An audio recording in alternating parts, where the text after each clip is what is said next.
शिकायत में कहा है कि वो पंचशील दिल्ली के पंचशील विहार से एक महिला को अपने कैब में बैठा करके ला रहा था। हालांकि जैसे ही वो गौर सिटी 1 पर पहुंचता है उस दौरान एसआई, जो ट्रेनी एसआई है, जिसे फिलहाल जेल भेज दिया गया है, अपने 2 साथियों के साथ मिलकर के पहले तो कैब चालक के साथ वो बदतमीजी करता है, अभद्र भाषा का इस्तेमाल करता है। साथ ही साथ वो कैब चालक और महिला को अपनी गाड़ी में बैठा लेता है और गाड़ी में बैठाने के बाद उसे कहीं सुनसान इलाके में ले जाता है। सुनसान इलाके में ले जाने के बाद उससे 7,000 रुपए की लूट करता है। अगर पुलिस के इन्वेस्टिगेशन की बात करें और जब पुलिस से हम लगातार इस मामले को लेकर के सवाल कर रहे हैं तो पुलिस इस मामले में कहीं ना कहीं चुप्पी साधे हुए नजर आ रही है। महिला को लेकर के जब हमने सवाल किया तो फिलहाल इस महिला को लेकर के कुछ भी बताने से इनकार कर रही है।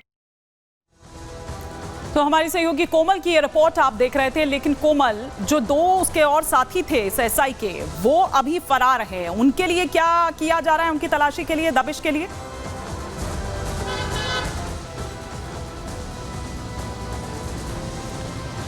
बिल्कुल हिमानी, देखिए इनके 2 साथी तो अभी भी फरार है, लेकिन इस पूरे मामले की बात करें तो शुरुआत में देखिए किस तरह से मामले को दबाने की कोशिश की जाती है, लेकिन जैसे ये मामला उच्च अधिकारियों के प्रकाश में आता है फिर इस मामले में संज्ञान लिया जाता है और उच्च अधिकारी जब इस मामले में हस्तक्षेप करते हैं तो जितने भी जो छोटे अधिकारी थे उनका तबादला हो जाता है। डीसीपी सेंट्रल की बात करें तो उसे हटा दिया जाता है। ऐसे में देखिए ये मामला जो है काफ़ी ज़्यादा पेचीदा होता चला जा रहा है। दिन पर दिन मामला जो है तूल पकड़ता चला जा रहा है कि आखिर वर्दीधारी था, वर्दी में एक पुलिस संचालक होता है और उसके बाद वो इस तरह की हरकत करता है, अभद्र भाषा का इस्तेमाल करता है। साथ ही साथ सिर्फ महिला और कैब ड्राइवर दोनों को एक सुनसान इलाके में ज़बरदस्ती अपनी गाड़ी में बैठा करके लेके जाता है। लेकिन जो थाने के लोग होते हैं शुरुआती जांच में वो इस मामले को दबाने की कोशिश करते हैं। लगातार कैब ड्राइवर पे भी ये प्रेशर बनाते हैं कि वो मामले को वापस ले ले। जब कैब ड्राइवर से भी हमने बात की तो कैब ड्राइवर ने भी हमें साफ तौर पर बताया कि उसने काफ़ी हिम्मत जुटा करके वो पुलिस स्टेशन गया जहां पे उसने ये पूरा मामला जो है शिकायत दर्ज कराई। जी बिल्कुल। और उसके बाद किस तरीके से जो पुलिस है जब उसके पास शिकायत की जाती है वो शिनाख्त भी कराती है महिला के आगे, कैब ड्राइवर को उल्टा धमकाकर भगा दिया जाता है। मैं उस पर भी आऊंगी कि क्यों ऐसा किया गया, जबकि खुद डीसीपी सुनीति सिंह एक महिला हैं, वो कैसे बर्दाश्त कर सकती हैं अपने आगे एक महिला के साथ इस तरह के व्यवहार को। मैं लौटूंगी कोमल आपके पास, जतिन आपके पास भी लौटूंगी, लेकिन हम दिखा रहे हैं कि नोएडा का ये जो पूरा लूटकांड, ये पूरा जो मामला है, इसमें फरार आरोपी आशीष ने आखिर क्या कुछ बोला है। इस मामले में फरार है आरोपी आशीष, जिसने जारी किया है एक वीडियो। आरोपी एसआई अमित मिश्रा की गुंडाई की पोल खोल रहा है ये वीडियो। ये वही वीडियो है जिसका थोड़ी देर पहले मैं जिक्र कर रही थी कि जिसमें उसने तमाम वो बातों का जिक्र किया है। कई और पोल खोलते हुए नजर आता है ये वीडियो। आशीष ने बताई नोएडा पुलिस की सच्चाई। वारदात के वक्त एसआई अमित मिश्रा ने क्या कहा था। कैब में जो सवारी मौजूद है उसे अपनी गाड़ी में बैठाओ, ये ऑर्डर दिया गया एसआई अमित मिश्रा द्वारा। और एसआई अमित मिश्रा को बचाने के लिए मुझ पर आरोप लगा दिए, यानी कि ये आशीष कह रहा है जो फरार अभी चल रहा है उसके लिए दबिश दी जा रही है। कैब ड्राइवर से लूटपाट में कोई लेना देना उसका नहीं है, ये कौन कह रहा है? आरोपी आशीष, फरार आरोपी आशीष। अब नोएडा पुलिस मेरे घर पर दबिश दे रही है, ये फरार आरोपी आशीष बोल रहा है। लेकिन हम आपको बता दें कि ये वो 2 नाम हैं, आशीष जो फरार है, साथ ही साथ जो अभिनव फरार है। ये दोनों वही साथी हैं जिस वक्त ये कांड हुआ था, जिस वक्त ये वारदात हुई थी, उस वक्त ये आरोपी एसआई अमित मिश्रा के साथ ही मौजूद थे। लेकिन एसआई क्या कह रहे हैं ये भी सुनिए। और मेरा कार रेंटल का बिजनेस है 14th एवेन्यू गौर सिटी में और मैं परथला में रहता हूँ। अमित मिश्रा जी हैं जो कि मेरी गाड़ी यूज करते थे अपने कामों के लिए, दबिश के लिए, या उनको जो भी रिक्वायरमेंट होती होगी मुझे नहीं पता, वो मुझसे गाड़ी लेते थे और उनको ड्राइविंग नहीं आती है, तो जिसके कारण वो गाड़ी मैं ड्राइव करता था। ठीक है, मुझे उसका कोई पैसा और कोई रेंट भी नहीं मिलता था। वो बोलते थे कि हाँ कभी कुछ दे देंगे, तो कभी कभी थोड़ा बहुत वो दे दिया करते थे फ्यूल वगैरह, लेकिन अभी तक मुझे उसकी कोई पेमेंट वगैरह नहीं मिली है।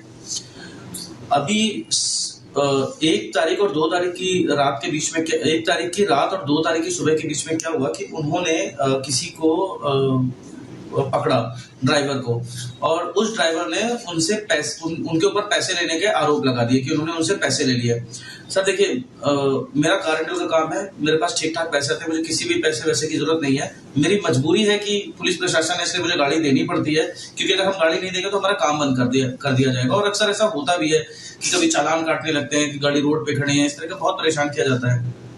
ठीक है, तो अब उस चीज से बचने के लिए क्या हो रहा है कि वो सारी की सारी चीजें हमारे ऊपर थोप रहे हैं, जबकि पैसे उन्होंने दिए, मुझे इस चीज की कोई जानकारी नहीं है। मेरा सिर्फ इतना काम था अमित जी को गाड़ी से 7th एवेन्यू तक लाना, और मैंने वही काम किया। उसके बाद उन्होंने बोला जो पैसेंजर थे कि इनको गाड़ी में बैठा लो, तो मैंने वही काम किया, उनको गाड़ी में बैठाया। फिर उन्होंने ड्राइवर से क्या बात करी, उनकी क्या पूछताछ हुई, मुझे कोई जानकारी नहीं है। लेकिन इस चीज को लेके मुझे बहुत ज्यादा परेशान किया जा रहा है। मेरे घर पे बार बार छापे पड़ रहे हैं, पुलिस आ रही है और फीमेल मेंबर्स है उनको परेशान कर रही है। कोई कांस्टेबल फीमेल नहीं आती है, रात को 2 बजे वो घर में घुस जाते हैं और बहुत ज्यादा परेशान किया जा रहा है। सर मैं बहुत परेशान हूँ, प्लीज इस चीज पर उचित कार्रवाई करी जाए और पता लगाया जाए कि मामला क्या है और मुझे क्यों इतना ज्यादा परेशान किया जा रहा है। मेरे नंबरों की डिटेल निकाल के मेरे रिलेटिव्स को और मेरे जानने वालों को फोन किया जा रहा है, और एक लड़के को जो कि मेरा जानने वाला है उसको उठाकर बिसरख थाने में बंद करके रखा हुआ है। अब मुझे नहीं पता कि क्यों बंद कर रखा है, लेकिन इस चीज को 24 घंटे से ज्यादा हो चुके हैं। तो सुना आपने, ये आरोपी आशीष है, ये फरार है, इसके लिए भी दबिश दी जा रही है। खुद ही ये उन तमाम बातों को कह रहा है, ये खुलासे कर रहा है, दोस्ती भारी पड़ गई है ये कहा जा रहा है, और उस वजह से तमाम वो जो नंबर्स हैं वो खंगाले जा रहे हैं। लेकिन आइए अब हम आपको बताते हैं कि सवालों में क्यों है नोएडा पुलिस की कार्यप्रणाली। लूट का शिकार पीड़ित कैब ड्राइवर जो है वो परेशान था, इसीलिए दरअसल नोएडा पुलिस की कार्यप्रणाली पर यह सवाल उठाए जा रहे हैं कि नोएडा पुलिस अधिकारियों से इंसाफ की गुहार भी उसने लगाई थी, लेकिन उसकी गुहार नहीं सुनी जाती है। मामला चौकी इंचार्ज, डीसीपी, एसएचओ सबके संज्ञान में था, लेकिन बावजूद इसके कार्रवाई नहीं की जा रही थी। अब सब कुछ पता है आपको, आपके सामने है, संज्ञान में है, लेकिन बावजूद उसके कोई एक्शन नहीं, कोई कार्रवाई नहीं। पुलिस कमिश्नर दफ्तर में भी इस बाबत उसने शिकायत दर्ज की थी, ये शिकायत दी गई थी उसकी तरफ से, लेकिन तब भी कोई सुनवाई इस पूरे मामले में नहीं होती है। सीपी ऑफिस में दी गई जो शिकायत थी उसे दबा दिया जाता है, यानी लोकल पुलिस जो है वो मामले को लगातार दबाती रही। आरोपी एसआई अमित मिश्रा पर कार्रवाई से बच रही थी, और यही कारण है कि फिर उसके बाद जो है वो एक्शन लिया जाता है। पीड़ित ड्राइवर ने इंसाफ के लिए फिर नेताओं से गुहार लगाई। कई ऐसे किसान नेता भी थे, ये बताया जा रहा है कि वाया उनके होते होते वो केंद्रीय मंत्री तक बात पहुंचती है, उसके बाद जाकर जो ये तमाम एक्शंस है वो नजर आते हैं। आप ये देखिए कि ड्राइवर की वो पैरवी पर फिर किस तरह से आगे 7 अगस्त को ये मामला जो है उसमें तगड़ा एक्शन लिया जाता है। मतलब 1 और 2 अगस्त की दरमियानी जो रात है उस वक्त ये पूरा मामला हुआ था, ये वारदात हुई थी, और 7 अगस्त को जाकर इसमें एक्शन होता है। सीपी लक्ष्मी सिंह ने मामले में पुलिस वाले सस्पेंड किए। उसके बाद कई अधिकारियों के इधर से उधर जो तबादले हैं वो किए जाते हैं। इसीलिए दरअसल सवालों के घेरे में है नोएडा पुलिस, सवालों में है नोएडा पुलिस की जो कार्य प्रणाली है।